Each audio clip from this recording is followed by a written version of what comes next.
Dili na lang ko mo comment ay. Kay masuko man si Auntie Rose. Kay magsige na po siya og yaw-yaw. What's up mga noob?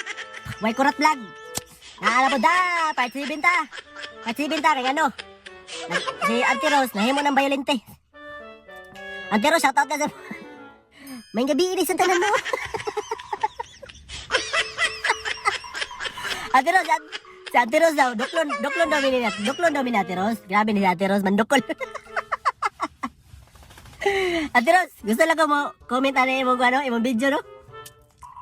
Gusto ko mo comment kay nakita na ko nga dili bray ka violente dai. Atikon po dai ka dai, no? Sunod ka ni Ate Rose. Muhimo kag video, klaruha nga kanang dili ka masakpan na, kay pangati ka. So kung ni-drive ka og sido ka hatod kumamoto.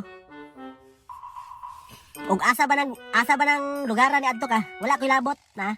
Ay kana imong giadtuan, mao ba na pinakaduol sa kuha nga giadtuan? Ha? Kaso lang wala ko nagkuruma, ha? Wala ko nagsakyanan. Nag-airplane ko.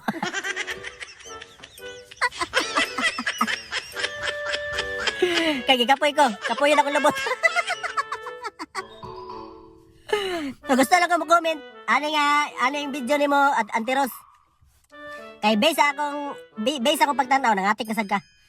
Dili lang dai ka violente mga atikon pare ka no? No? Sunod ka ni Ate Rose, mubuhat kag video kana klaro nga dili ka masakpan na, ha? Kay kung moingon kag ikaw nag-drive gikan sa Shizuoka antod sa Kumamoto. So wala na ko gi-inform sa Japan dai nga ang sakyanan sa Japan ang manobela sa sakyanan sa Japan gibali na dai sa wala.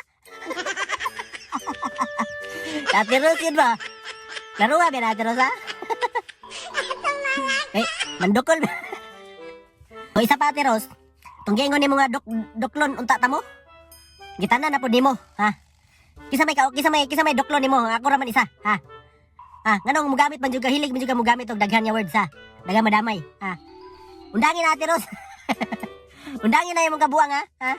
Ayaw pandamay, hilig ka mandamay tao, ha. Mora to, salamat, may gabi.